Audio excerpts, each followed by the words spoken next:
Excuse me, sweetheart. Economy is that way. This section is for paying customers. Those were the first words Victoria Ashworth spoke to Dr. Camila Rodriguez, her voice dripping with the kind of authority that comes from a lifetime of never being told no. Victoria stood in the narrow aisle of American Airlines Flight 447, her perfectly manicured finger pointing toward the back of the plane like she was directing traffic. Before we dive into this incredible true story of privilege, prejudice, and the power of standing up for what's right, I want to know where you're watching from. Drop your city or country in the comments below. And if you believe every passenger deserves respect, regardless of how they look, hit that subscribe button and share this video. Trust me, you're going to want to see how this unfolds. It was 7:45 a.m. on a Tuesday morning at John F. Kennedy International Airport in New York. Flight 447 to Miami was already running 20 minutes behind schedule due to a computer glitch in the boarding system. The business class cabin buzzed with the restless energy of important people with important places to be. Dr. Camila Rodriguez had just finished an 18-hour neurosurgery at Mount Sinai Hospital. She was 28 years old with kind eyes that held the weight of life and death decisions and hands that had just saved a child's life. She wore navy blue scrubs under a casual denim jacket, her hair pulled back in a practical ponytail. In her carry-on bag were medical journals she planned to review during the flight and a presentation that could revolutionize childhood brain tumor treatment. Camila moved quietly down the jet bridge boarding pass in hand, exhaustion evident in every step. She found her seat. 3A, a business class window seat she'd upgraded to using miles earned from countless medical conferences. She settled in immediately, putting on noise-canceling headphones and closing her eyes. All she wanted was 3 hours of peace before presenting her research at the Miami Medical Conference. That peace lasted exactly 47 seconds. Victoria Ashworth entered the cabin like she owned the aircraft. At 45, she was the trophy wife of Richard Ashworth, a Manhattan real estate mogul worth $800 million. Victoria had spent the last decade perfecting the art of looking expensive. Her platinum blonde hair fell in calculated waves around her surgically enhanced face. She wore a custom Chanel suit that cost more than most people's monthly salary, carried a limited-edition Hermes Birkin bag, and had the kind of gym-toned body that required a personal trainer, a nutritionist, and enough Botox to erase any hint of actual emotion from her features.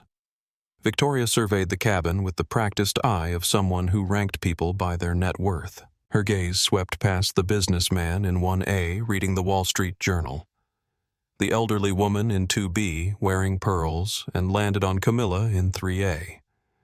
Her perfectly sculpted eyebrows furrowed. Victoria had built her entire identity around exclusivity. She belonged to country clubs that had waiting lists longer than most people's careers. She vacationed in places that required helicopters to reach. She bought handbags that came with their own security details. And she absolutely could not comprehend why someone in scrubs was sitting in her section.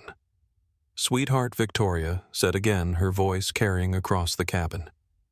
Several passengers looked up from their phones and laptops. "I think you're lost." Camila opened her eyes slowly and removed one earbud. She looked up at Victoria with the patient expression of someone who'd dealt with difficult people before. In her line of work, she encountered grieving families, panicked residents, and demanding department heads daily. She knew how to stay calm under pressure. "I'm sorry," Camila said politely. "Your seat," Victoria said, gesturing vaguely toward the back of the plane. "Economy class is behind the curtain. This section requires a special boarding pass." Camila reached into her jacket pocket and pulled out her boarding pass, holding it up without a word. The seat number was clearly printed 3A. Victoria stared at the boarding pass like it had personally offended her. "There's obviously been a mistake," she said, her voice rising slightly. "People like you don't fly business class." The words hung in the air like smoke after a gunshot. The businessman in 1A lowered his newspaper. The elderly woman in 2B stopped digging through her purse. Even the flight attendants in the galley went quiet. Jake Morrison, a 26-year-old college student heading home to Miami, was sitting in seat 4C when he heard Victoria's comment. Jake had grown up in a household where his parents taught him that silence in the face of injustice was complicity. He quietly pulled out his phone and opened the camera app.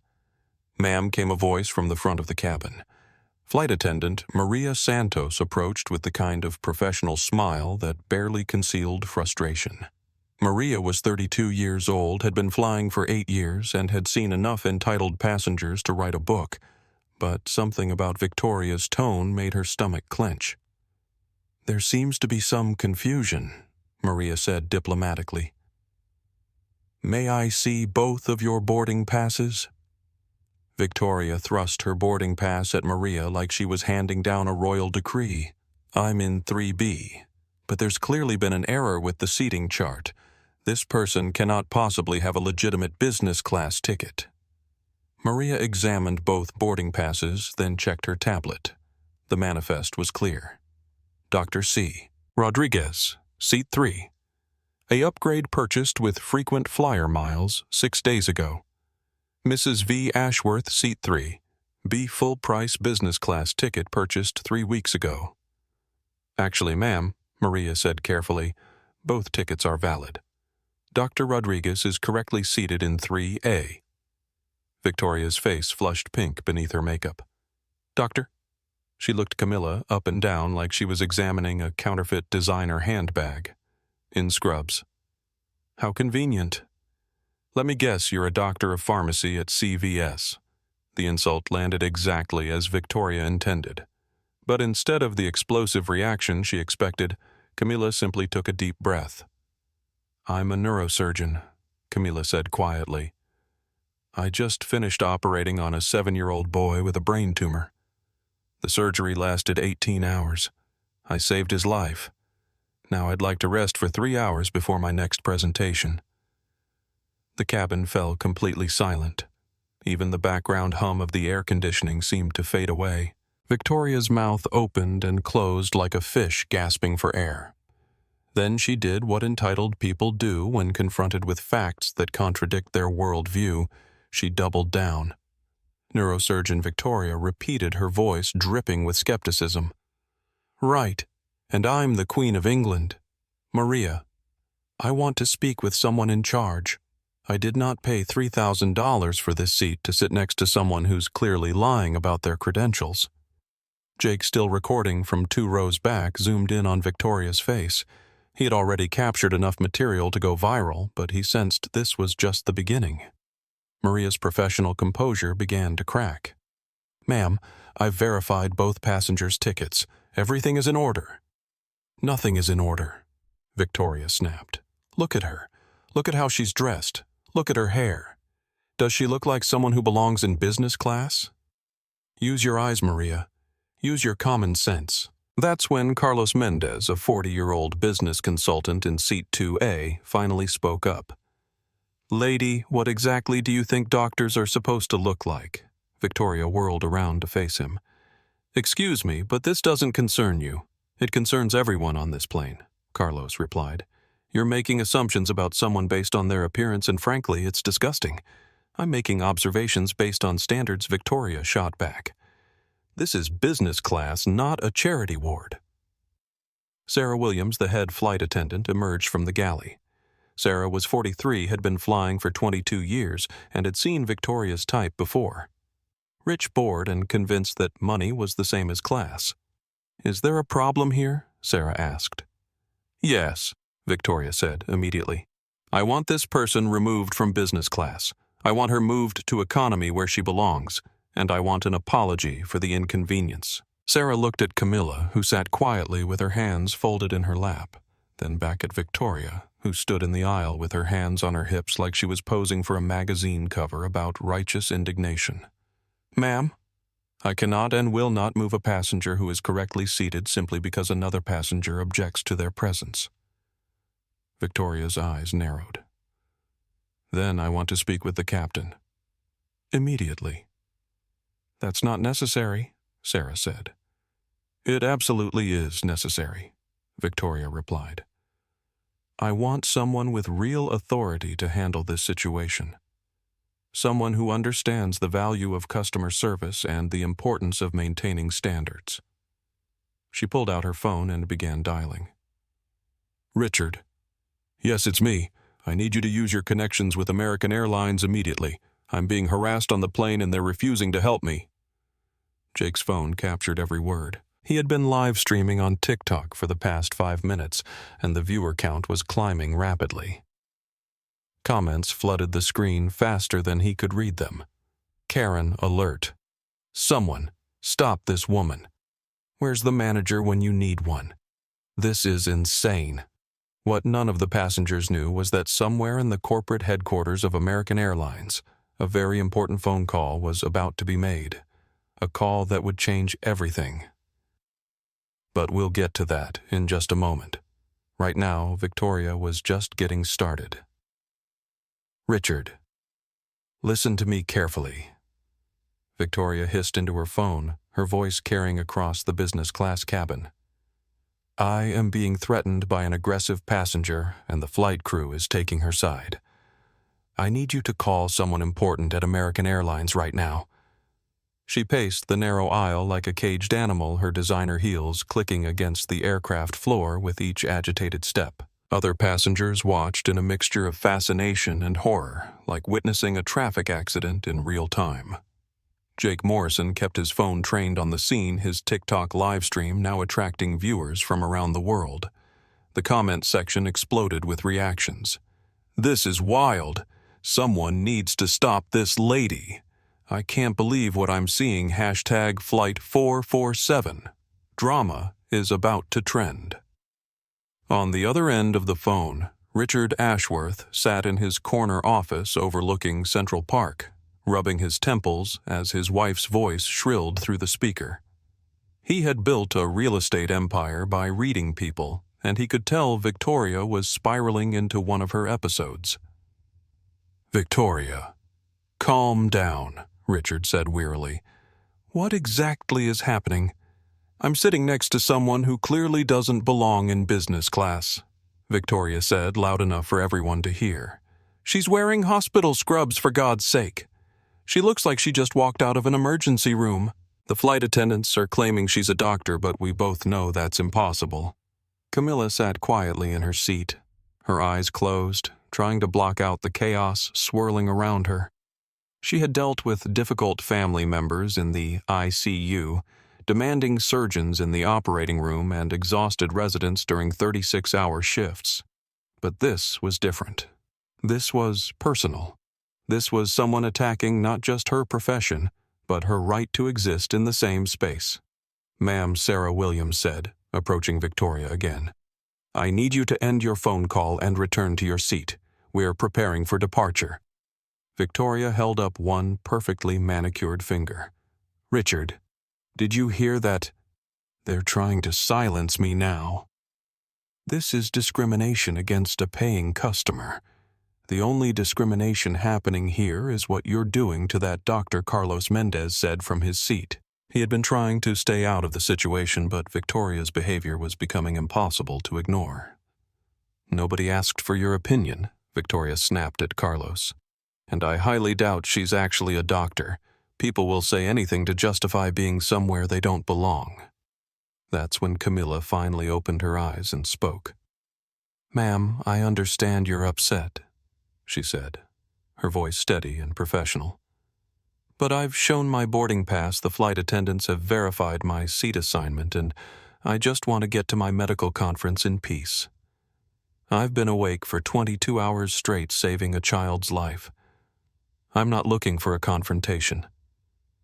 Victoria turned to face Camila directly, her eyes blazing with something that went beyond mere annoyance. A child's life. Really? That's the story you're going with? Let me guess. You were the head surgeon on some complicated procedure that saved the day. I was the lead neurosurgeon removing a brain tumor from a 7-year-old boy named Marcus Camila, replied calmly. The tumor was pressing against his motor cortex. One wrong move could have left him paralyzed for life. We started the surgery yesterday at 1 p.m. and finished at 7 a.m. this morning. Marcus is now in recovery and expected to make a full recovery. The specificity of her answer seemed to momentarily stun Victoria, but she recovered quickly. Anyone can make up medical details, Victoria said dismissively. That doesn't prove anything. Sarah, I want this woman's credentials verified immediately. Call the hospital. Call someone who can confirm she's actually who she claims to be. Ma'am, that's not how airline security works, Sarah explained patiently.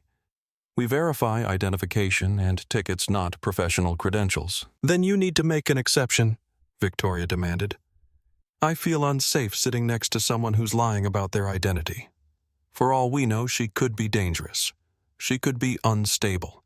She's certainly acting suspicious by refusing to prove who she is. Jake's live stream viewer count had now surpassed 50,000 people. The hashtag Flight447. Drama was trending on TikTok, and other passengers were starting to record their own videos. The situation was spiraling beyond anything the flight crew had been trained to handle. Maria Santos, who had been quietly observing from the galley, finally stepped forward. She was a single mother from Queens who had worked 2 jobs to afford flight attendant training. She knew what it felt like to be judged by appearance, to have people assume you didn't belong in certain spaces. Mrs. Ashworth Maria said, her voice firm but respectful. I've been flying for 8 years. I've seen passengers from every walk of life. Doctors, lawyers, teachers, construction workers, retirees, students. They don't all dress the same way or look the same way. What they have in common is that they purchased a ticket for a seat on this aircraft just like you did. Victoria's phone buzzed with a text from Richard. I called my contact at AA. They're looking into it. Try to calm down. Richard is handling this, Victoria announced triumphantly, waving her phone like a trophy. He has connections with the airline's board of directors. This whole situation is going to be resolved very quickly.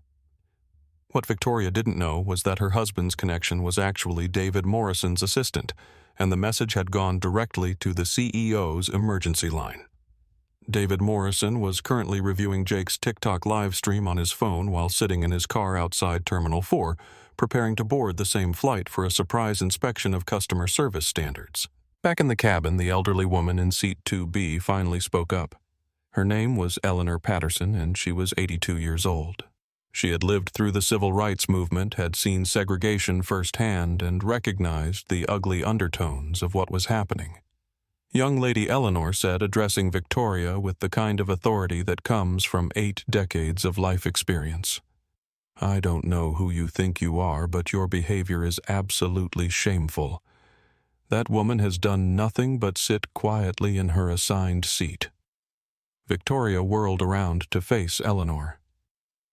With all due respect, ma'am, this doesn't concern you either. It concerns every decent person on this airplane, Eleanor replied firmly. You're making a spectacle of yourself, and frankly, you're embarrassing everyone in this section. I'm embarrassing. Victoria laughed, but there was no humor in it. I'm not the one dressed like I'm about to mop floors. I'm not the one pretending to be something I'm not. What exactly do you think she's pretending to be? Carlos asked. A doctor, Victoria said immediately. Look at her. Really look at her. Does she look like someone who went to medical school? Does she look like someone who belongs in an operating room? The racism in her words was no longer subtle. It hung in the air like a toxic cloud, making everyone in the cabin uncomfortable. Several passengers pulled out their phones to record. The hashtag Flight447 was now trending on Twitter as well as TikTok. Captain Michael Harper's voice came over the intercom. Ladies and gentlemen, we're experiencing a slight delay while our crew addresses a passenger concern. We appreciate your patience and expect to be airborne shortly. Victoria took this as validation. See, even the captain knows there's a problem. What she didn't realize was that Captain Harper was actually buying time. He had been informed by ground control that the CEO of American Airlines was requesting permission to board the aircraft for an operational assessment. In his 30 years of flying, Harper had never received such a request. Sarah Williams received a message on her tablet that made her eyebrows rise. She showed it to Maria, whose eyes widened. The message was simple but extraordinary. CEO boarding in 2 minutes for customer service evaluation. Continue normal operations, Mrs. Ashworth. Sarah said, I need you to return to your seat immediately. We have another passenger boarding and you're blocking the aisle. Who's boarding? Victoria demanded. We're already 20 minutes late. A company representative, Sarah, replied diplomatically. Victoria's face lit up. Finally, someone with authority is coming to resolve this situation. I want that woman removed from this section immediately.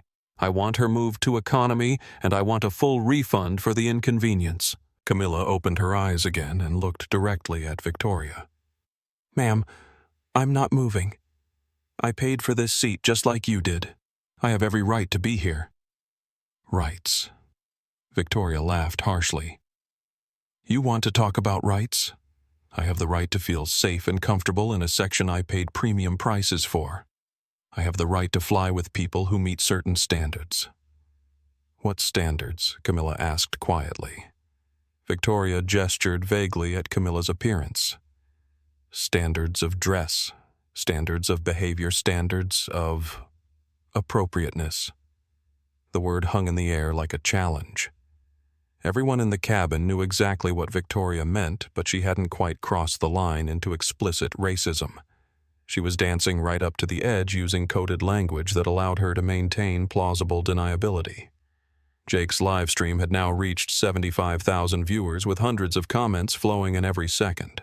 The story was breaking out of TikTok and spreading across other social media platforms. News outlets were beginning to pick up the hashtag.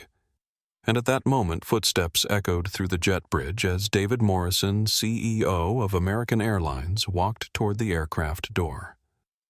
Victoria Ashworth was about to meet someone with real authority. She just had no idea that the authority was about to side against her. Elena Vasquez was having a perfectly normal Tuesday morning until her phone exploded with notifications. As American Airlines corporate relations manager, she monitored social media for potential PR disasters, but she had never seen anything escalate this quickly. Hashtag Flight 447. Drama was trending nationally. Hashtag business class. Karen had over 200,000 mentions in the past 30 minutes. Jake Morrison's live stream had broken 100,000 concurrent viewers and was being shared across every major platform. Elena sat in her office on the 20th floor of American Airlines headquarters in Fort Worth, Texas, watching multiple screens simultaneously. TikTok, Twitter, Instagram, Facebook, YouTube. The story was everywhere and growing exponentially. Her secure phone rang. It was David Morrison. Elena, tell me you're seeing this. David's voice came through crystal clear as he walked through JFK Terminal 4. I'm seeing it, sir. Flight 447 to Miami. We have a passenger harassment situation that's gone completely viral. The optics are... She paused, searching for the right word. Catastrophic. David was already at gate B47, showing his identification to the gate agent. What do we know? Elena pulled up the passenger manifest on her computer. Victoria Ashworth, seat 3B. Wife of real estate developer Richard Ashworth. She's harassing Dr. Camila Rodriguez in seat 3A. Dr. Rodriguez is a neurosurgeon at Mount Sinai Hospital. The harassment appears to be racially motivated, though Mrs. Ashworth is using coded language. Coded language. She's questioning Dr. Rodriguez's right to be in business class, making comments about standards and appropriateness, suggesting the doctor doesn't look like someone who belongs in that section. David stopped walking. And this is being live-streamed by multiple passengers. The primary stream has over 100,000 viewers. It's spreading to news outlets. Senator Davis just retweeted a clip with commentary about airline discrimination. This could trigger a congressional inquiry. As Elena spoke, she watched the American Airlines stock price on her second monitor.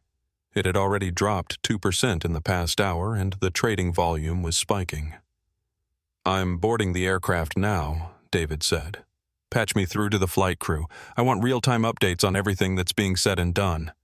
Elena's fingers flew across her keyboard connecting to the flight's internal communication system. "You're connected, sir.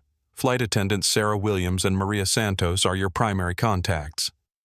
David's earpiece crackled as Sarah Williams' voice came through. "Mr. Morrison, this is Sarah. I've been briefed that you're boarding for an assessment." "That's correct. Update me on the situation. Mrs. Ashworth is demanding that Dr. Rodriguez be moved to economy class. She's made several inappropriate comments about the doctor's appearance and qualifications. Dr. Rodriguez has remained professional and calm throughout the confrontation. Has Mrs. Ashworth made any explicitly racial statements?" "Not explicitly, sir. She's using phrases like people like you and standards of appropriateness, but she hasn't used racial slurs or direct language." David nodded as he walked down the jet bridge. He had dealt with discrimination cases before, and he knew how these situations typically unfolded. Privileged passengers often used coded language that allowed them to claim their behavior wasn't racial while making their actual intentions crystal clear. Meanwhile, back in her office, Elena was coordinating a massive corporate response. Her team of 12 social media specialists was monitoring the situation across all platforms, preparing statements and developing containment strategies. Elena came a voice from across the office. It was Marcus Chen, her deputy manager. "CNN just called. They want a statement about the Flight 447 incident. What did you tell them? That we're investigating and will have a response shortly, but they're planning to run the story in their next hourly update regardless." Elena cursed under her breath. Once CNN picked up the story, it would spread to every major news outlet within hours. They were looking at a full-scale PR crisis. Her phone buzzed with a text from Richard Ashworth. "My wife is being harassed by airline staff. I demand immediate action." Elena showed the message to Marcus. "The husband is applying pressure. Do we know anything about him?" Elena pulled up a quick background search. Richard Ashworth, Ashworth Real Estate Development. Net worth approximately $800 million. Politically connected. Has donated to several politicians who sit on transportation committees. This complicated things significantly. Ashworth had the kind of money and connections that could make problems for the airline if handled incorrectly. But the social media storm was growing so large that appeasing one wealthy passenger could backfire spectacularly. Elena's earpiece buzzed as David Morrison's voice came through the system. "I'm about to board the aircraft. Elena, I want you to prepare 3 response scenarios. 1 where we side with Mrs. Ashworth, 1 where we remain neutral, and 1 where we take action against Mrs. Ashworth." "Sir, if I may," Elena said carefully, siding with Mrs. Ashworth at this point would be corporate suicide. The social media response is overwhelmingly against her. Even attempting neutrality could be seen as complicity. David paused at the aircraft door. "Elaborate." "We have over 50 TikTok videos from different angles now. The story is being framed as airline allows racist passenger to harass doctor. If we don't take a strong stance, we become the villain. Our brand reputation is on the line." Through his earpiece, David could hear the ongoing confrontation in the business class cabin. Victoria Ashworth's voice carried clearly. "I don't care what her credentials supposedly are. I paid for exclusivity and I expect it." Dr. Rodriguez's calm response followed. "I just want to get to my medical conference. I'm not bothering anyone." Victoria again. "Your presence here bothers me. You don't belong in this section." David had heard enough. "Elena, prepare the 3rd scenario, full corporate response against discriminatory behavior, and get me everything you can find on Dr. Rodriguez. I want to know exactly who we're defending." Elena's team had already compiled a preliminary file. Dr. Camila Rodriguez, age 28, neurosurgeon at Mount Sinai Hospital. Graduated summa cum laude from Harvard Medical School. Completed residency at Johns Hopkins. Specializes in pediatric brain tumor removal. She's presenting research at the Miami Medical Conference that could revolutionize childhood cancer treatment. David smiled grimly. Victoria Ashworth had picked the wrong target. Sir Elena continued. Dr. Rodriguez has saved over 300 children's lives in the past 2 years. She's been featured in Medical Journal Quarterly as one of the most promising young surgeons in America. If this story becomes about an airline allowing harassment of a pediatric neurosurgeon, the public relations impact will be devastating for Mrs. Ashworth and overwhelmingly positive for us. Understood. I'm going in. As David stepped onto the aircraft, Elena began implementing crisis management protocol. Her team started drafting press releases, preparing social media responses, and coordinating with legal to ensure they were protected from any potential lawsuits.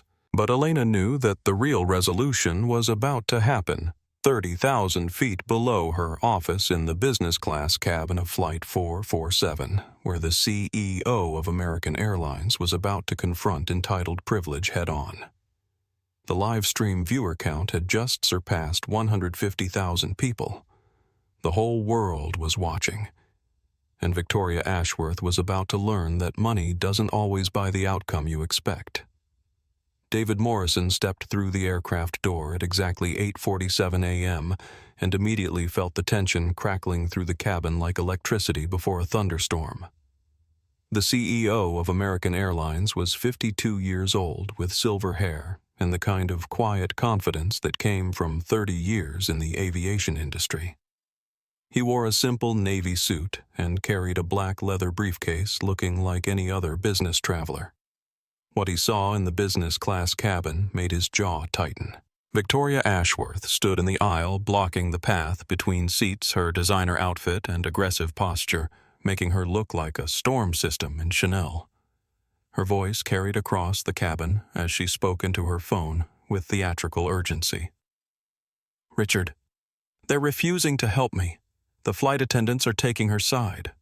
I need you to call someone higher up the food chain because clearly no one on this aircraft understands customer service." Dr. Camila Rodriguez sat quietly in seat 3. Her noise-canceling headphones around her neck, her hands folded in her lap with the patience of someone accustomed to dealing with crisis situations. She looked exhausted, and David could see the fatigue in her eyes that came from hours of life-saving surgery.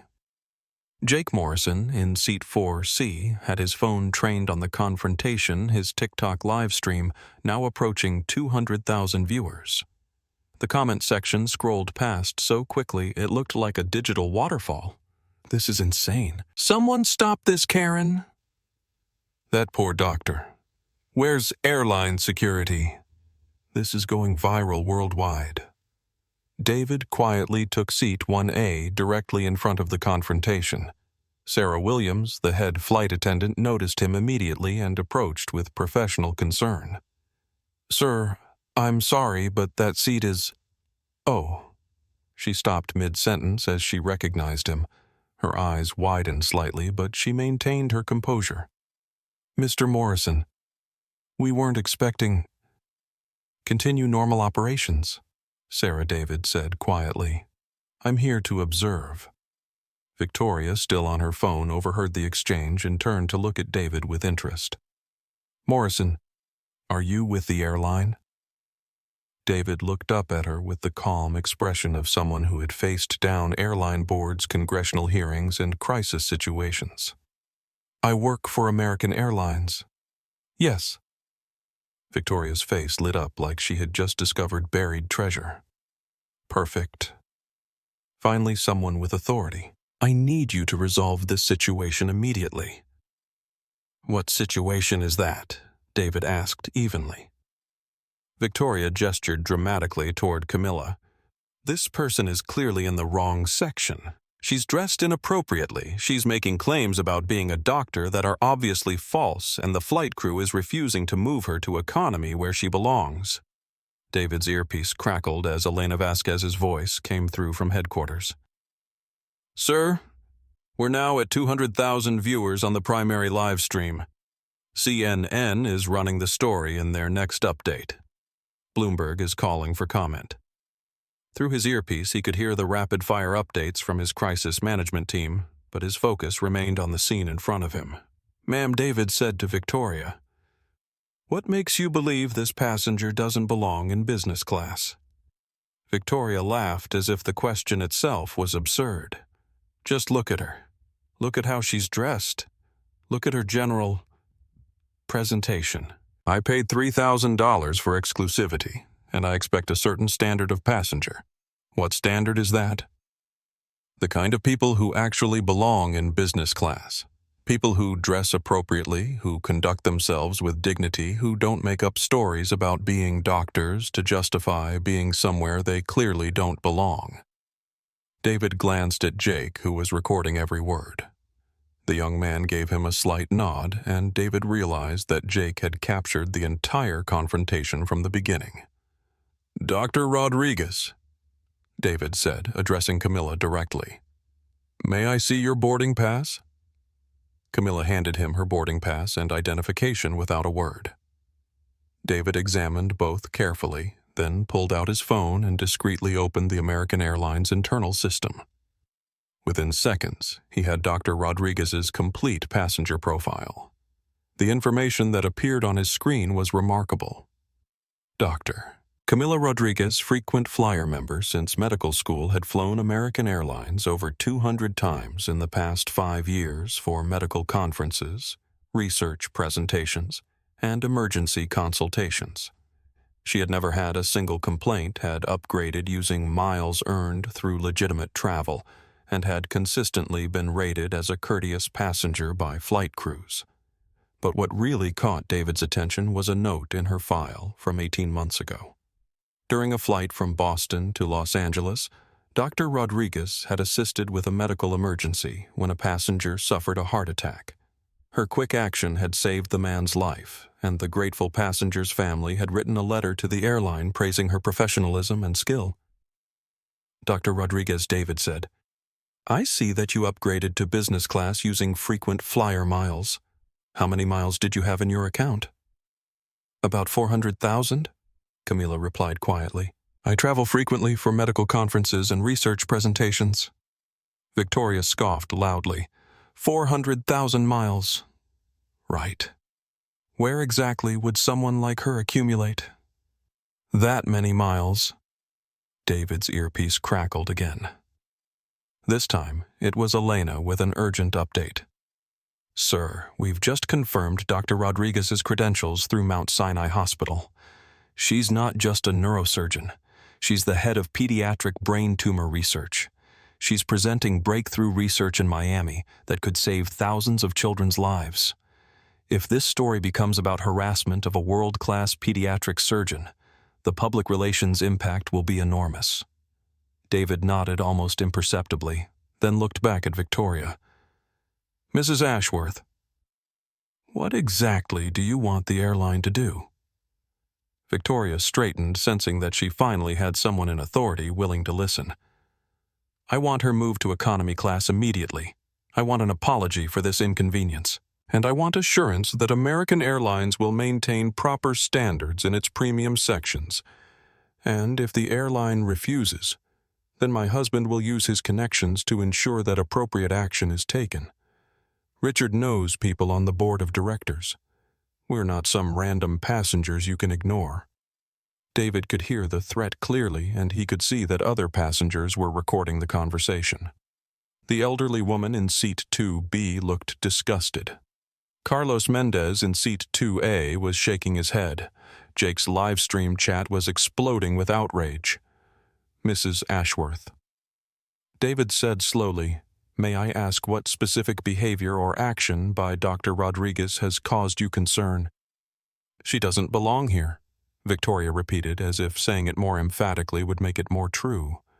"Look at her. Really look at her. Does she look like someone who went to medical school? Does she look like someone who saves lives in an operating room?" The racism in her statement was no longer coded. She was making her prejudice explicit, and everyone in the cabin could hear it clearly. Camila Rodriguez finally spoke, her voice steady but firm. "Ma'am, I've been respectful and quiet since I boarded this aircraft. I've shown my boarding pass, I've explained my profession, and I've tried to avoid confrontation. But I will not be moved from a seat I paid for simply because you don't like how I look." Victoria's face flushed red. "Don't like how you look. This isn't about looks. It's about standards." "What standards?" Camila asked again. "Standards of dress, standards of behavior, standards of—" "Standards of what?"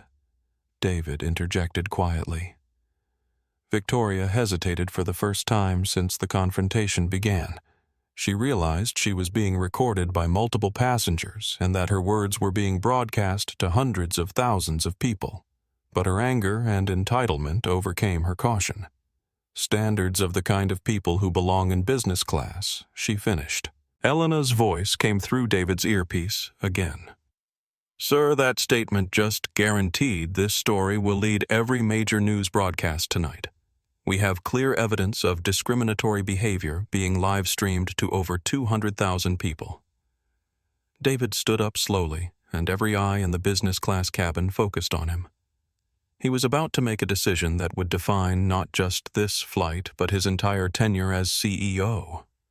"Mrs. Ashworth," he said, his voice carrying the authority of someone who had never been questioned about belonging anywhere. "I think there's been enough disruption to this flight." Victoria smiled triumphantly. "Finally, someone who understands the situation. I want her removed immediately."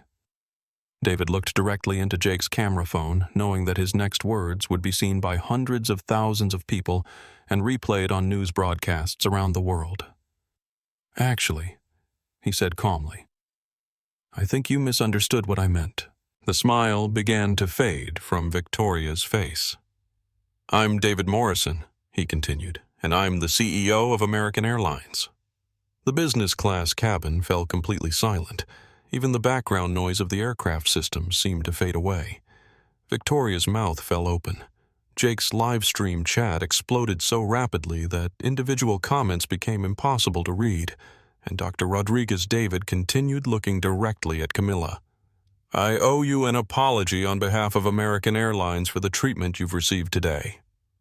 Victoria's face went from red to white in the span of 3 seconds. The phone slipped from her hand and clattered to the floor. The game had just changed completely. The silence that followed David Morrison's revelation lasted exactly 4 seconds, but it felt like an eternity. Victoria Ashworth stood frozen in the aisle, her mouth opening and closing like she was trying to form words that wouldn't come. Her brain was struggling to process the fact that the man she had just been lecturing about customer service was actually the CEO of the entire airline. Jake Morrison's TikTok livestream chat had completely exploded. The viewer count had just surpassed 300,000 people, and comments were flooding in so fast they created a blur of text. "Oh my God, the CEO she's done for this is incredible. Karen just met her match best plot twist ever." Elena Vasquez's voice crackled through David's earpiece from headquarters. "Sir, we're watching the live stream from the crisis center. Social media is going absolutely nuclear. Hashtag Flight 447 is the #1 trending topic in the United States." Victoria finally found her voice, but it came out as a strangled whisper. "CEO. You're actually—" "I'm actually the person responsible for ensuring that every passenger on American Airlines is treated with dignity and respect," David said calmly. "Regardless of what they look like, regardless of what they're wearing, and regardless of whether they meet another passenger's personal standards of who belongs where." Victoria's survival instincts kicked in, and she immediately tried to backtrack. "Mr. Morrison, I think there's been a terrible misunderstanding. I wasn't trying to discriminate against anyone. I was simply concerned about passenger safety and appropriate seating arrangements." "Passenger safety," David repeated. "What specific safety threat did you observe from Dr. Rodriguez?" "Well, the situation was—" Victoria stumbled over her words, realizing that every possible answer would make her look worse. "I was concerned about the validity of her ticket." "Her ticket has been verified multiple times by multiple crew members," David replied. "What other concerns did you have?" Victoria glanced desperately around the cabin looking for support or escape. She found neither. The elderly woman in seat 2B was watching her with undisguised disgust. Carlos Mendez was recording with his own phone. Even the passengers in the business class seats behind them had turned around to watch the confrontation. I think Victoria said, trying to regain some composure, that there may have been some confusion about my concerns. I was simply trying to ensure that the airline maintains its reputation for excellence. By demanding that a neurosurgeon be removed from business class because of how she looks, David asked. Through his earpiece, Elena updated him. Sir, we're now getting calls from NBC, ABC, CBS, and Fox News. The story is breaking on every major network. Stock price has stabilized as investors realize you're handling this proactively. Dr. Camila Rodriguez, who had remained quiet during the exchange, finally spoke up. Mr. Morrison, I appreciate your support, but I don't need anyone to fight my battles for me. I've been dealing with this kind of treatment my entire career. I just want to get to my medical conference and present research that could help save children's lives. Her dignity in the moment was striking. Despite being harassed and insulted for the past 30 minutes, she remained focused on her mission to help others. Victoria, sensing an opportunity to salvage the situation, jumped in. You see, she's perfectly fine. No harm was done. Perhaps we can all just take our seats and move on. No, David said firmly. Harm was absolutely done. You spent the last half hour harassing a passenger based on your assumptions about her appearance and background. You demanded she be removed from a seat she legitimately purchased. You questioned her professional credentials and suggested she was lying about being a doctor. And you did all of this while being recorded and broadcast to hundreds of thousands of people. Victoria's face began to flush again. I think you're overreacting to what was simply a misunderstanding between passengers. This wasn't a misunderstanding, Carlos Mendez called out from seat 2A. I've been sitting here for the entire thing. This lady was clearly harassing the doctor based on racial prejudice. That's not true. Victoria snapped her composure, finally cracking completely. I never mentioned race. I never said anything about skin color. You didn't have to said Eleanor Patterson, the elderly woman in seat 2B. Her voice carried the authority of someone who had lived through decades of social change. Young lady, I'm 82 years old. I've seen this kind of behavior before. You may not have used racial slurs, but your meaning was crystal clear to everyone in this cabin. Victoria whirled around to face Eleanor. How dare you accuse me of racism? I have black friends. I support charities that help underprivileged communities. And yet David said quietly, you assumed that a black woman in scrubs couldn't possibly be a doctor, legitimately sitting in business class. Elena's voice came through his earpiece again. Sir, we've just received confirmation from Mount Sinai Hospital. Dr. Rodriguez completed an 18-hour surgery yesterday, removing a brain tumor from a 7-year-old patient. The surgery was successful and the child is expected to make a full recovery. This information is now being shared with news outlets. David nodded slightly, then addressed the cabin. Ladies and gentlemen, I want everyone to understand exactly what happened here today. Dr. Camila Rodriguez is one of the most skilled pediatric neurosurgeons in the country. Yesterday, she spent 18 hours in an operating room saving a child's life. She's flying to Miami to present research that could revolutionize brain tumor treatment for children worldwide. He paused, looking directly at Victoria. And she was harassed by a passenger who decided, based solely on her appearance, that she didn't belong in business class. Victoria made one last desperate attempt to control the narrative. Mr. Morrison, I think you're being manipulated by someone who's playing the victim card for attention. This whole situation has been blown completely out of proportion. That statement was a mistake. A big one. Dr. Rodriguez stood up slowly and faced Victoria directly. When she spoke, her voice was steady, professional, and devastating. Ma'am, 18 hours ago I was holding a surgical drill in my hands, removing a tumor from a 7-year-old boy's brain. One wrong move could have left him paralyzed for life. The responsibility I carry every day is to save children's lives using skills that took me 12 years of education and training to develop." She paused, letting that sink in. "I don't need to play any victim card. I don't need attention. I don't need validation from you or anyone else in this cabin. What I need is to get to Miami so I can share research that might help other doctors save more children's lives." Her words hit Victoria like a physical blow. For the first time since the confrontation began, Victoria seemed to realize the magnitude of what she had done. "The only thing I need from you," Dr. Rodriguez continued, "is for you to leave me alone so I can do my job, which is saving lives. Can you manage that?" Victoria's mouth opened, but no sound came out. David Morrison looked around the business class cabin, taking in the faces of every passenger who had witnessed the confrontation. Then he made a decision that would define his legacy as CEO. "Mrs. Ashworth," he said, his voice carrying absolute authority, "you have exactly 2 choices.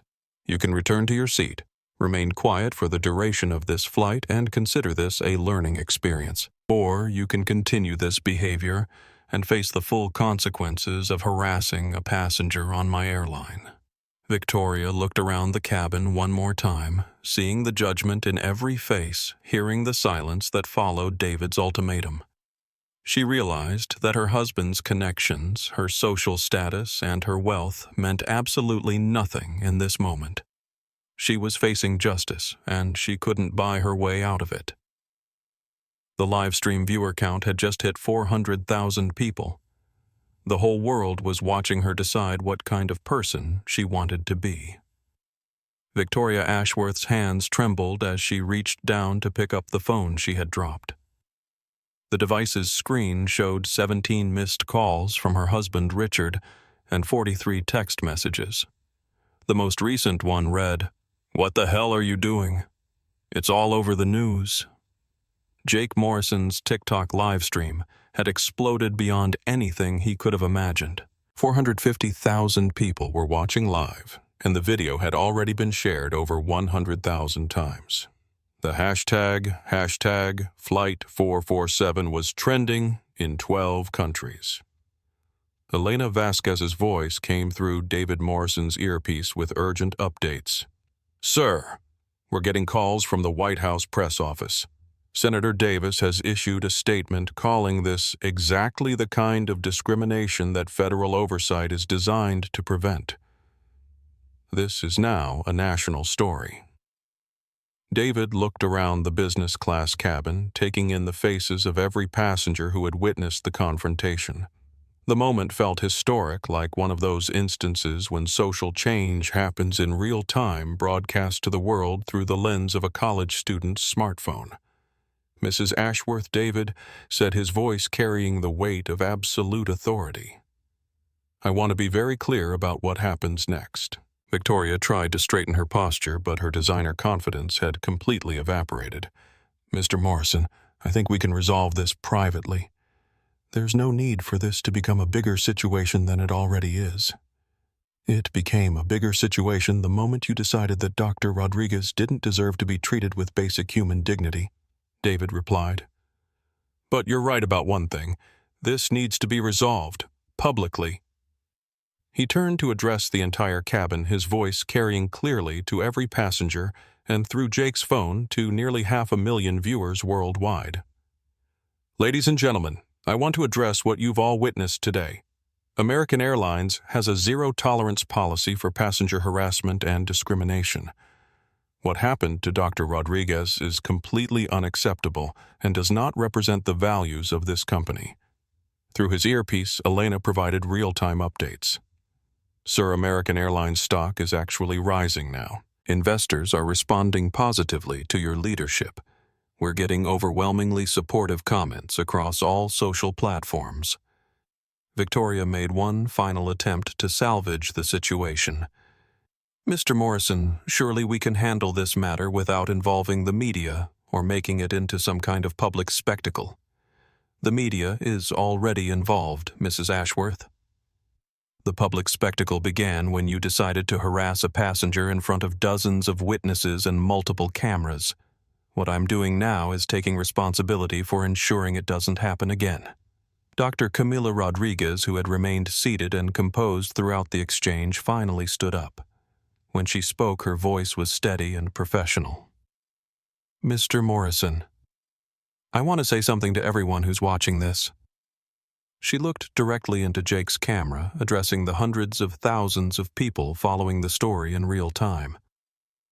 I'm a neurosurgeon. I've dedicated my life to saving children with brain tumors. Yesterday, I operated for 18 hours to remove a tumor from a 7-year-old boy named Marcus Williams. Today, he's awake alert and expected to make a full recovery. She paused, letting that information settle. I'm flying to Miami to present research that could help other doctors around the world save more children like Marcus. That's my job. That's my calling. That's why I matter, not because of how I look, not because of what I'm wearing, but because of what I contribute to the world. The cabin was completely silent, except for the quiet hum of the aircraft's systems. Even Victoria had stopped moving, transfixed by Dr. Rodriguez's quiet power. To anyone watching who has ever been told they don't belong somewhere, remember this moment. Your worth isn't determined by someone else's prejudice. Your value isn't defined by their narrow vision of who deserves respect. Elena's voice crackled through David's earpiece. Sir, that statement is being shared across every platform. We're looking at one of the most positive viral moments in airline history. Dr. Rodriguez turned to look at Victoria directly. Ma'am, I hope you learned something today.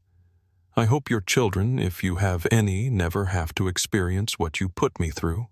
And I hope that when you go home tonight, you think about the 7-year-old boy who's alive because I was in an operating room instead of worrying about whether I looked like I belonged there. Victoria's face had gone completely pale. For the first time since the confrontation began, she seemed to grasp the full magnitude of what she had done.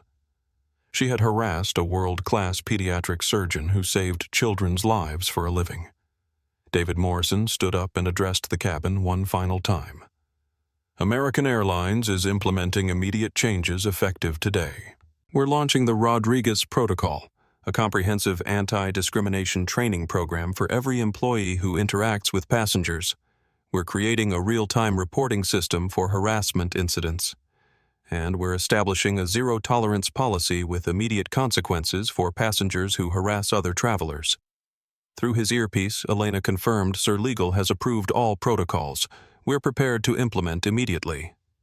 Furthermore, David continued, Dr. Rodriguez will be joining our medical advisory board to help establish policies for healthcare professionals traveling for emergency purposes. We want to ensure that the people who save lives are never again harassed while trying to do their jobs. Jake's livestream chat was moving so fast it looked like digital snow. Comments of support for Dr. Rodriguez and condemnation of Victoria's behavior flooded in from around the world. Victoria finally found her voice again, but it came out as a whisper. I made a mistake. I was wrong. I'm sorry. Dr. Rodriguez looked at her with the same professional compassion she probably showed to worried parents in hospital waiting rooms. Thank you for saying that. I hope you mean it. David Morrison pulled out his phone and made a call that every passenger in business class could hear. Elena, this is David. I want you to prepare a company-wide memo. Every employee needs to understand that the behavior we witnessed today is grounds for immediate termination if it comes from staff and immediate removal from our aircraft if it comes from passengers. He paused, looking directly at Victoria. I also want you to prepare a comprehensive review of Mrs. Ashworth's interaction with our staff and other passengers today. If our investigation confirms what I witnessed personally, she will be permanently banned from flying American Airlines. Victoria's face went white. Permanently banned. You can't do that. I'm a frequent flyer. I have status. My husband has connections. Your husband's connections don't override our passenger conduct policies, David replied calmly. And your frequent flyer status is meaningless if you use it to justify harassing other passengers. Elena's voice came through his earpiece one more time. Sir, we're now at 600,000 viewers on the primary stream. This is being covered by every major news outlet. The response is overwhelmingly positive for American Airlines and Dr. Rodriguez. David looked around the cabin one final time, taking in the faces of passengers who had witnessed something extraordinary. Justice happening in real time, broadcast to the world. Ladies and gentlemen, thank you for your patience during this situation. We'll be departing for Miami shortly. Dr. Rodriguez, I hope your conference presentation goes well. The children you're working to save are lucky to have you. As flight attendants prepared for departure, Victoria Ashworth sat alone in seat 3B staring out the window. Her phone buzzed constantly with messages she was afraid to read. Her perfect life was unraveling in real time, broadcast to hundreds of thousands of people who would never forget what they had witnessed. Dr. Camila Rodriguez put her headphones back on and closed her eyes. In a few hours, she would be in Miami sharing research that could revolutionize pediatric brain tumor treatment. Children around the world would benefit from her work. And Jake Morrison saved the live stream to his phone, knowing he had just documented one of the most important moments of social justice he would ever witness. The flight finally took off at 9:47 a.m., exactly 1 hour and 2 minutes behind schedule. But it was the most important hour in the history of American Airlines. As Flight 447 climbed to cruising altitude, the aftermath of the confrontation was already reshaping the landscape below. Elena Vasquez stood in the American Airlines Crisis Management Center, watching dozens of screens showing real-time social media feeds, news broadcasts, and data analytics. We've hit 2 million total views across all platforms. Marcus Chen, her deputy manager, announced to the room. BBC, CNN, Fox News, and Al Jazeera are all running the story as breaking news. Senator Davis is calling for congressional hearings on airline discrimination policies. Elena nodded, coordinating responses across multiple channels. The corporate response had to be swift, comprehensive, and authentic. David Morrison had given her the authority to act decisively, and she wasn't going to waste the opportunity. Upload the official statement now, she instructed her team. Within minutes, a carefully crafted response appeared on American Airlines' official social media accounts. American Airlines condemns the discriminatory behavior witnessed on Flight 447. Dr. Camila Rodriguez represents the best of American healthcare, a dedicated professional who saves children's lives daily. We stand with Dr. Rodriguez and are implementing immediate policy changes to ensure this never happens again. #Rodriguez. Protocol. #Dignity in the skies. Meanwhile, in her penthouse apartment overlooking Central Park, Victoria, Ashworth sat surrounded by the wreckage of her carefully constructed life. Her phone showed 847 missed calls and over 2,000 text messages. The doorman had already called 3 times to inform her that reporters were gathering outside the building. Richard Ashworth's assistant had delivered divorce papers via messenger 30 minutes after the live stream ended. The envelope also contained a letter from Richard's legal team, informing her that all credit cards had been canceled and all joint accounts frozen pending legal proceedings. But the personal destruction was only the beginning. Elite Fitness, the exclusive Manhattan gym where Victoria held a lifetime membership, had sent a cancellation notice citing conduct incompatible with our community values. The Metropolitan Opera had revoked her season tickets. Even her hairdresser at the Pierre Hotel had left a voicemail saying she was no longer accepting Mrs. Ashworth as a client. Social media had turned Victoria into a symbol of entitled privilege and racial prejudice. #Victoria Ashworth was trending worldwide, but not in the way she had ever imagined being famous. Dr. Camila Rodriguez, meanwhile, was experiencing a completely different kind of viral fame. Mount Sinai Hospital's public relations department was fielding calls from medical journals, news outlets, and universities around the world. The hospital's donation page had received over $300,000 in contributions specifically designated for Dr. Rodriguez's brain tumor research. Dr. Sarah Chen, the hospital's chief of staff, sent Dr. Rodriguez a text message that she read during the flight. "Camila, the entire medical community is proud of your grace under pressure. You've inspired countless young doctors today. Your research funding has been approved for the next 5 years. Focus on saving lives. We'll handle everything else." As the plane approached Miami International Airport, Jake Morrison's follower count had jumped from 12,000 to over 2 million.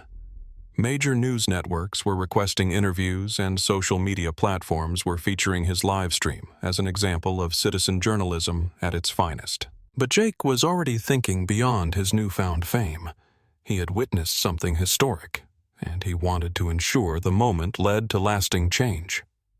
He began drafting a follow-up video that would focus not on his viral success, but on the importance of speaking up when witnessing injustice. Elena Vasquez received a call from David Morrison as Flight 447 was beginning its descent into Miami. "Elena, what's the current status?" "Sir, this is the most positive viral moment in American Airlines history. Customer satisfaction surveys are showing record-high approval ratings. Booking numbers for the next week have increased by 15%. The Rodriguez protocol announcement has been viewed over 5 million times." David nodded, looking out the airplane window at the approaching Miami skyline, and Mrs. Ashworth complete social and professional isolation. Her husband filed for divorce, her social circle has abandoned her, and she's been banned from most of the exclusive venues she frequented. She's effectively been erased from New York high society. And Dr. Rodriguez Elena smiled. She's become a symbol of dignity and professionalism. Medical schools are using her response as a case study in grace under pressure. 3 universities have offered her department chair positions. She's been invited to speak at the United Nations about healthcare equality. As Flight 447 touched down in Miami, news crews were waiting at the gate. Not for Victoria Ashworth, who would deplane quietly and disappear into legal proceedings and public shame, but for Dr. Camila Rodriguez, who had become an overnight inspiration to millions of people. The Miami Medical Conference had rescheduled Dr. Rodriguez's presentation to the main auditorium to accommodate the international audience that wanted to hear from the neurosurgeon who had faced down discrimination with quiet dignity. Within hours, major medical journals were requesting exclusive interviews. Publishers were offering book deals. The MacArthur Foundation was fast-tracking her application for a Genius Grant. But Dr. Rodriguez remained focused on what mattered most, the children she could save, and the research that could revolutionize pediatric medicine. As passengers deplaned, Victoria Ashworth moved through the airport like a ghost, her designer outfit and perfect makeup unable to hide the fact that her world had collapsed in a single morning. Security escorted her through a side exit to avoid the media attention surrounding Dr. Rodriguez. The transformation was complete. The woman who had demanded that Dr. Rodriguez be removed from business class was now being escorted through back hallways like a criminal, while the doctor she had harassed was being celebrated as a hero. Justice, it seemed, had been served at 35,000 feet. As news crews gathered at Miami International Airport, the full scope of Dr. Camila Rodriguez's remarkable career began to emerge. What passengers on Flight 447 had witnessed wasn't just discrimination against any doctor. It was harassment of one of the most promising pediatric neurosurgeons in the world. Dr. Maria Santos, chief of pediatric surgery at Miami Children's Hospital, and Dr. Rodriguez's former mentor, stood before a crowd of reporters in the airport's main terminal. Camila Rodriguez represents everything we hope for in the next generation of medical professionals, Dr. Santos said. She combines exceptional surgical skill with genuine compassion for her patients and their families. In 5 years of practice, she has never lost a pediatric patient to surgical complications, a record that's virtually unheard of in neurosurgery. The backstory that emerged painted a picture of dedication that went far beyond professional excellence. Dr. Rodriguez had grown up in East Harlem, the daughter of a school custodian and a house cleaner. Both of her parents were immigrants who worked multiple jobs to support their family's dream of their daughter becoming a doctor. When Camila was 12 years old, her younger brother Diego was diagnosed with leukemia. I spent 2 years watching my brother fight for his life. Dr. Rodriguez explained to CNN medical correspondent Dr. Sanjay Gupta via phone from the Miami airport. I saw how the doctors and nurses became our family during the darkest time in our lives. I decided that I wanted to be the person who could give other families hope when everything seemed hopeless. Diego had survived and was now a teacher in the same elementary school where their father had worked as a janitor. But the experience had shaped Camila's entire approach to medicine. Dr. James Wilson, her department head at Mount Sinai Hospital, shared details that highlighted exactly who Victoria Ashworth had chosen to target. Dr. Rodriguez has performed over 400 pediatric brain surgeries. Dr. Wilson explained to NBC News, she specializes in cases that other surgeons consider inoperable. Parents come to her when they've been told there's no hope left for their children. The 7-year-old patient Dr. Rodriguez had operated on before Flight 447 was Marcus Williams, whose story became a powerful counterpoint to the morning's discrimination. Marcus's mother, Jennifer Williams, spoke to reporters from her son's hospital room. Dr. Rodriguez saved my baby's life. When every other doctor said the tumor was too close to critical brain areas, she found a way to remove it completely. Marcus is going to grow up and live a normal life because of her. Jennifer Williams, who was African American, added something that resonated across social media. To see someone attack Dr. Rodriguez for how she looks. That woman has no idea that the hands she was judging have saved hundreds of children, including my son. The research Dr. Rodriguez was presenting in Miami represented 3 years of groundbreaking work in pediatric brain tumor treatment. Her technique for using real-time MRI guidance during surgery had reduced surgical complications by 60% and increased survival rates for the most aggressive childhood brain tumors. Dr. Elizabeth Harper, president of the American Association of Neurological Surgeons, put Dr. Rodriguez's work in perspective. Camila's research will save thousands of children's lives over the next decade. She's revolutionizing how we approach pediatric brain surgery. To think that she was harassed simply for how she looked after a night of saving a child's life. It's unconscionable. What made Dr. Rodriguez's response even more remarkable was the personal loss that had motivated her recent work. 8 months earlier, her father had died from brain cancer. Instead of taking time off, she had channeled her grief into research that could help other families avoid the loss she had experienced. She never told us about her father, said Dr. Rodriguez's research partner, Dr. Michael Chang. She just worked harder. She stayed later in the lab.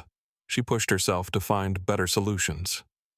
I think she knew that every breakthrough could mean another family wouldn't have to say goodbye. The Miami Medical Conference had originally scheduled Dr. Rodriguez to speak to about 200 pediatric surgeons. Now, with international attention focused on her story, they moved her presentation to the main auditorium that seated 1,500 people. Medical professionals from around the world had flown in specifically to hear her research. Dr. Anderson Williams, the conference director, announced that the entire presentation would be live-streamed to medical schools and hospitals worldwide. Dr. Rodriguez has shown us that excellence and grace under pressure go hand in hand. Her research deserves the widest possible audience, but perhaps the most powerful testament to Dr. Rodriguez's character came from an unexpected source, her patients' families. The parents of children she had saved organized a social media campaign called #SavedByDrRodriguez. Hundreds of families shared photos and stories of children who were alive and healthy because of her surgical skill. The posts painted a picture of a surgeon who didn't just save lives, but who treated each family with extraordinary compassion. Dr. Rodriguez sat with us for 2 hours the night before my daughter's surgery, wrote Maria Gonzalez. She explained every step of the procedure, answered every question, and promised she would treat Maya like her own child. She kept that promise. Another parent, David Kim, shared, "When my son woke up from surgery, Dr. Rodriguez was there holding his hand. She had been operating for 14 hours, but she stayed until he opened his eyes." That's the kind of person Victoria Ashworth attacked on that airplane.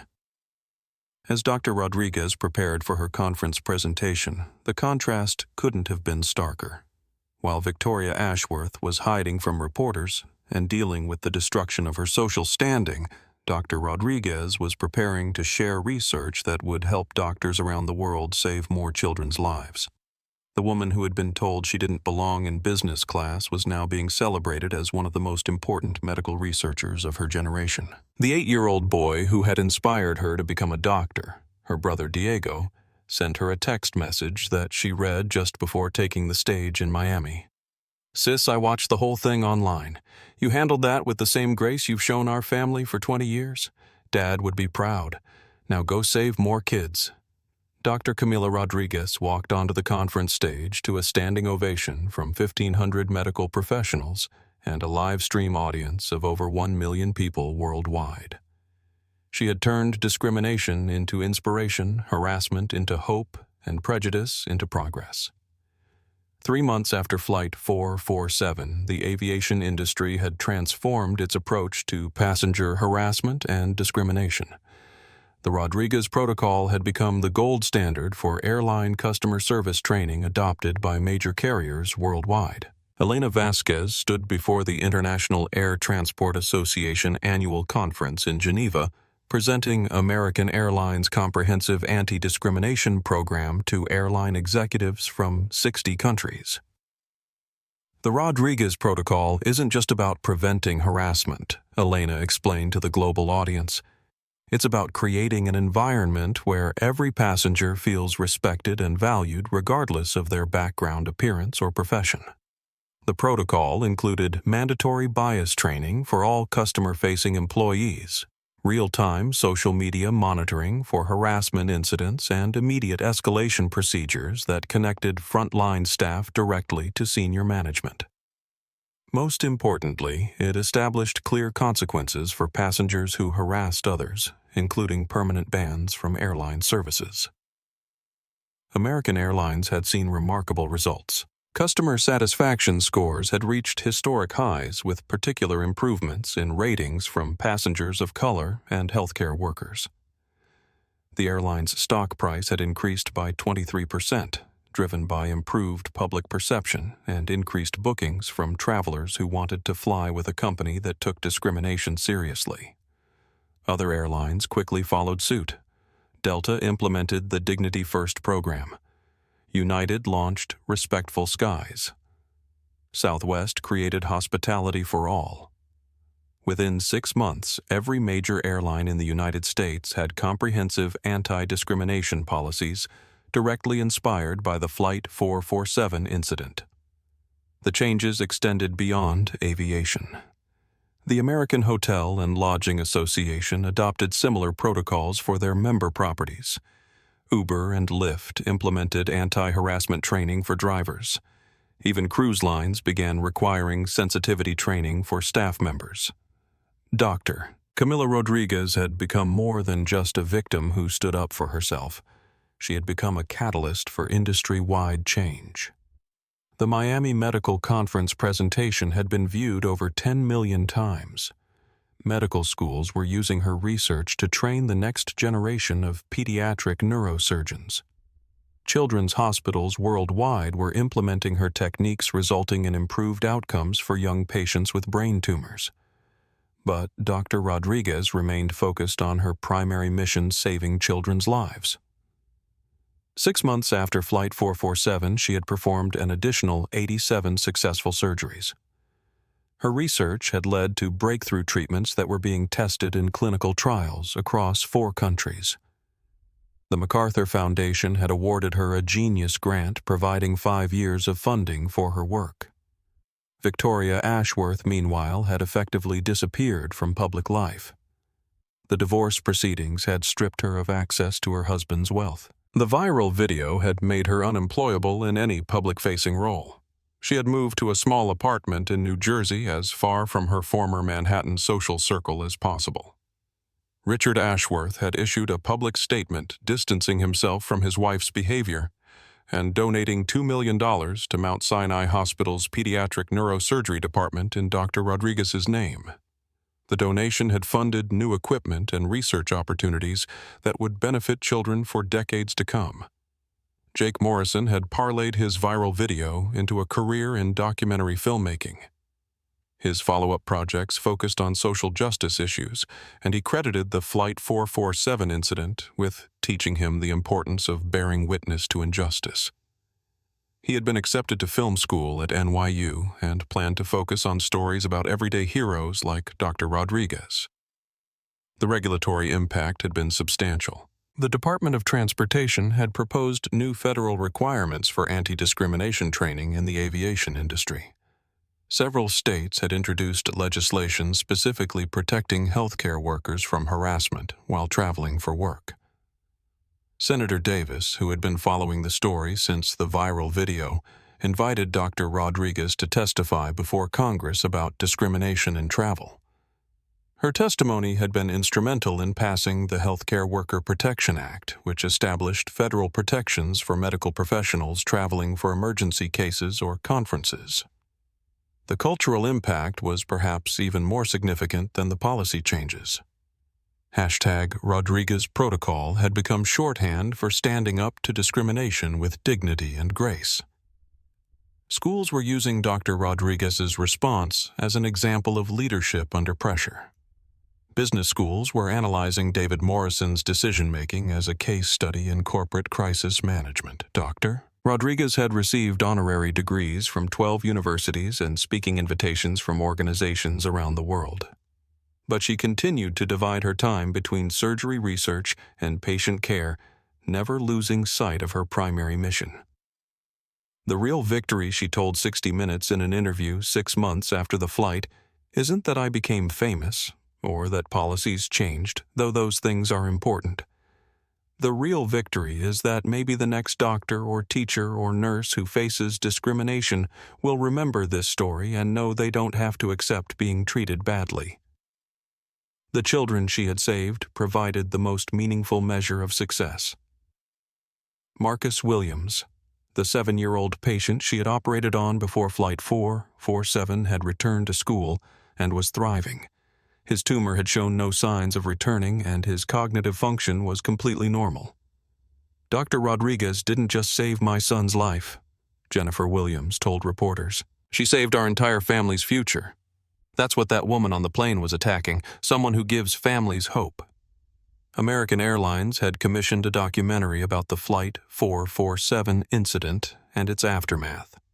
The film, titled Dignity at 35,000 Feet, premiered at the Sundance Film Festival and was being distributed to schools and organizations as an educational tool about unconscious bias and the power of standing up for what's right.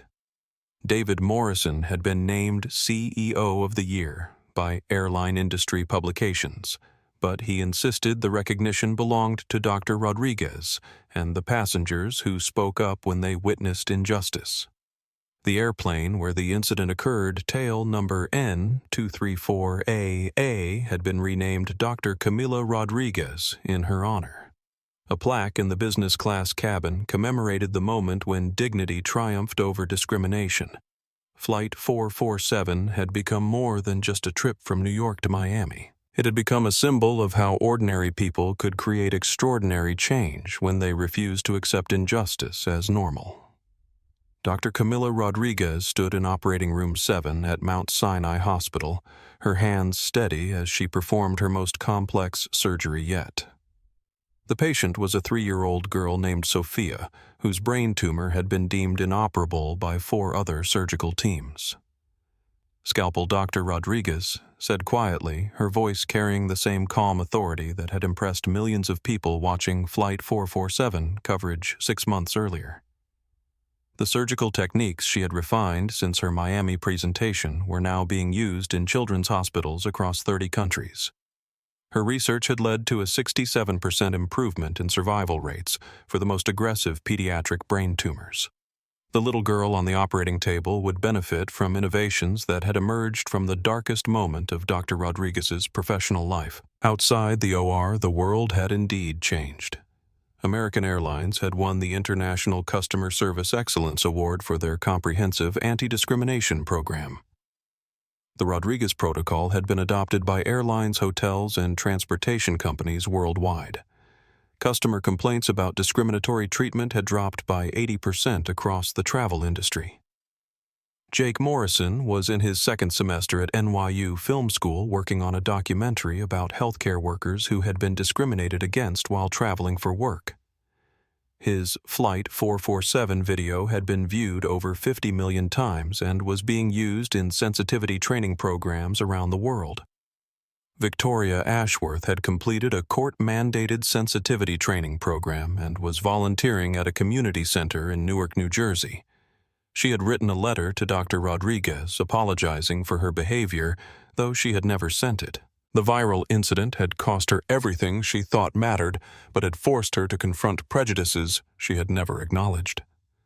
David Morrison had been promoted to chairman of American Airlines Board of Directors with his handling of the Flight 447 incident, cited as exemplary corporate leadership. Under his guidance, the airline had become a model for how companies could turn crisis into opportunity by taking a firm stand on social justice issues. The surgical monitor in OR7 showed Sophia's vital signs remaining stable as Dr. Rodriguez carefully removed the tumor that had threatened the child's life. The same hands that Victoria Ashworth had deemed unworthy of business class were performing microsurgery that would allow a 3-year-old to grow up, go to school, and live a normal life. Tumor completely removed, Dr. Rodriguez announced to her surgical team 7 hours later. Clean margins. No damage to surrounding tissue. Sophia's parents, who had been told by other doctors that their daughter had no hope, would soon learn that the neurosurgeon who had been harassed on an airplane for her appearance had given their child a future. Dr. Rodriguez removed her surgical gloves and walked to the family waiting room where she would deliver the good news that would change a family's life forever. It was the same quiet dignity she had shown in Seat 3A of Flight 447. But now it was focused on what mattered most, saving children's lives. The woman who had been told she didn't belong was exactly where she was meant to be. I've been creating content about workplace justice and dignity for over 3 years now, but the story of Dr. Camila Rodriguez and Flight 447 changed how I think about real courage. I've told hundreds of stories about people standing up to discrimination, but I've never seen anyone handle injustice with such grace under pressure. What struck me most wasn't the viral moment or the corporate response. It was Dr. Rodriguez's unwavering focus on what actually mattered. While Victoria Ashworth was screaming about seat assignments and status levels, Dr. Rodriguez was thinking about the children she needed to help in Miami. While the internet was exploding with outrage, she remained centered on her mission to save lives. That's the difference between real strength and performed strength. Victoria thought strength meant demanding that others be diminished to make her feel important. Dr. Rodriguez showed that true strength means maintaining your dignity and purpose, even when people try to tear you down. I learned something profound from watching David Morrison's response too. When you have real authority, you don't need to announce it or flex it to intimidate people.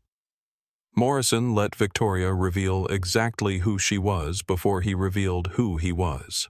He gathered information, assessed the situation, and then used his power to protect someone who needed protection. That's what leadership looks like. But here's what really matters about this story. It didn't end with the viral video or the news coverage. Dr. Rodriguez went back to saving children's lives. The Rodriguez protocol is protecting passengers every day. Victoria Ashworth is hopefully learning to see people as human beings rather than status symbols. Change happened because people chose not to be silent. Jake Morrison could have kept his phone in his pocket. Carlos Mendez could have minded his own business. Eleanor Patterson could have stayed quiet. David Morrison could have handled this privately to avoid bad publicity. Instead, they all chose to stand up when they witnessed injustice. That's the real lesson here. You don't need to be a CEO or a neurosurgeon to make a difference. You just need to be willing to speak up when you see someone being treated badly because of how they look or where someone else thinks they belong. If this story moved you, here's what I want you to remember. The next time you see someone being harassed or discriminated against you, have a choice. You can be Victoria Ashworth and contribute to the problem. You can be a silent bystander and allow it to continue, or you can be like the passengers on Flight 447 who refused to let injustice happen in front of them. Dr. Rodriguez saved a 3-year-old's life this morning. Victoria Ashworth is learning to volunteer at a community center. David Morrison is leading an airline that treats every passenger with dignity. Jake Morrison is documenting stories of people who make the world better. Choose wisely. The world is watching even when you think no one will notice. Your voice matters. Use it. If you believe in treating every person with dignity regardless of how they look or what they do for work, please share this story. Real change happens when good people refuse to stay silent in the face of injustice. Subscribe for more stories about courage, dignity, and the power of standing up for what's right.